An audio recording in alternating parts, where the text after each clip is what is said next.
소개와 추천 들어보겠습니다. 네, 오늘의 피처 발표 주인공 백지연 대표님을 소개합니다. 감정평가사시죠? 네, 그런데 시너지에서는 이미 평가가 끝났습니다. 결과가 어떻게 나왔나요? 일처리 능력 3급지, 책임감 역세권, 똘똘함 프리미엄. 입지가 아주 좋네요. ST로서 맡은 일을 끝까지 딱, 팀원 챙기는 것도 딱, 감사 표현도 딱이죠. 그래서 시너지의 똘똘이군요. 맞습니다.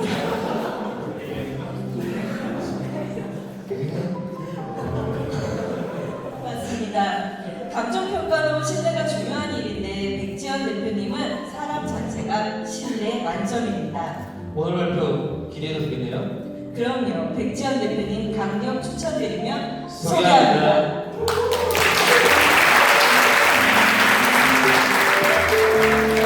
네, 역시 ST 팀원 너무너무 감사드립니다. 기대하지 못한 소개였는데 진짜 감사드립니다. 네, 다시 한번 인사드리도록 하겠습니다. 저는 감정평가사 백지현입니다. 오늘 피처 발표 시작하겠습니다.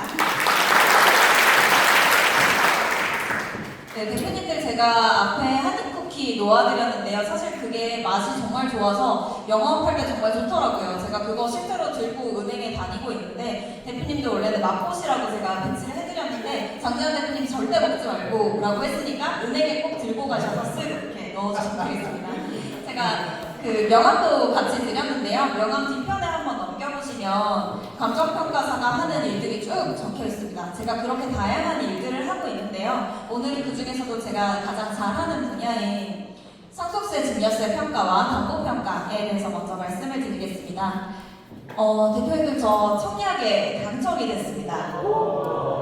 특별공급은 당연히 아니었고 감정제도 나이가 어리니까 당연히 아니었었겠죠. 추첨제로 당첨이 된 건데요. 아마 추첨제로 당첨되신 분들 보기 어려우셨을 겁니다. 그만큼 운빨 하나는 기깔나는 여자를 지금 보고 계신 건데요. 근데 만약에 여기 28년 11월에 입주를 할 예정인데 만약에 그 전에 제가 갑자기 사망을 한다거나 아니면 남편한테 증여를 하고 싶다거나 저희 부모님한테 매매를 하고 싶을 경우에는 어떻게 하면 좋을까요? 이 부동산은 지금 현재 실체가 없는 부동산이기 때문에 이럴 때 필요한 것이 입주권이라는 형태로 감정평가가 진행이 되게 됩니다. 그래서 상속, 증여, 특수관계인 간 거래를 할 때 감정평가를 받아서 그 감정평가 금액으로 세무서에 제출을 하시면 그렇게 인정을 해드리는데요. 이렇게 실체가 없는 부동산도 평가를 할 수 있는데 그렇다면 실체가 있는 부동산은 당연히 더 가능한 거겠죠. 보통은 세금 문제이기 때문에 좀 저렴하게 세금을 내고 싶어 하시는 분들이 많습니다. 그래서 저는 보통 낮은 금액으로 평가를 많이 해드리고 있는데요. 예를 들어서 시세가 10억이라는 부동산이 있었을 때 이것을 8억으로 평가를 하게 되면 그만큼 합법적인 절세에 도움을 드릴 수가 있습니다. 이렇게 감정평가를 상속, 증여, 가족간의 특수인 관계인 간 거래를 할 때 감정평가로서 절세에 도움을 드리는 역할을 제가 하고 있습니다. 실제로 최근에 제가 진행했던 평가 사례를 말씀을 드리려고 하는데요. 서울에 있는 33평 아파트였었고 이게 현재 호가는 20억인데 최근에 등기가 찍혀있는 가격은 18억이었습니다. 그런데 의뢰인이 원하는 가격은 17억 이하였었고 저는 최종적으로는 16억 7천에 평가를 해서 절세에 도움을 드린 적이 있습니다. 그래서 저는 원하는 리퍼럴은 부동산을 보유하신 분들입니다. 부동산을 보유하신 분들은 아까 위클리에서도 잠깐 설명을 해드렸듯이 언젠가는 상속, 증여, 가족 간의 특수인 관계인 간 거래를 할 상황이 생기기 마련인데요. 이럴 때 저한테 소개를 해주시면 절세에 도움이 되는 방향으로 감정평가를 진행해드리도록 하겠습니다. 또한 이런 분들을 많이 알고 계신 분들이 세무사, 법무사님들인데요. 부동산을 전문으로 하시는 세무사, 법무사님들도 저한테 소개해 주시면 좋습니다. 네, 물론 저의 개인적인 사정으로 청약을 포기를 하게 됐다는 점, 그래서 입주권 평가는 할 수 없게 됐다는 점으로 우선 마무리를 하고 지나가겠습니다. 네, 그 다음은 담보 감정평가에 대해서 말씀을 드리려고 하는데요. 저희 최영준 대표님처럼 은행에 들어가시면 대출 업무를 보시는 분들이 저의 거래처입니다. 근데 그러면 은행은 감정평가를 왜 받고 있을까요? 은행에서 대출 금액이 감정평가액을 기준으로 산정되기 때문입니다. 그런데 만약에 이 감정평가액이 과도하게 높게 산정이 된다면 그렇다면 은행에서는 대출 금액이 훨씬 만약에 채무자가 채무 불능 위험 상태에 빠졌을 때 그럴 때는 은행은 손실을 입을 수도 있겠죠. 그렇기 때문에 은행은 이러한 문제에 직면할 수밖에 없습니다. 이 담보 물건이 정말로 안전한 물건인가? 안전하다면 대출 금액이 얼마 정도 나가는 것이 좋을 것인가? 저는 이 질문에 대해서 제대로 답하는 것이 담보 감정평가사가 해야 할 일이라고 생각했습니다. 최근에 제가 진행했던 사례를 말씀을 드리면 지방에 있는 모텔이었었는데요.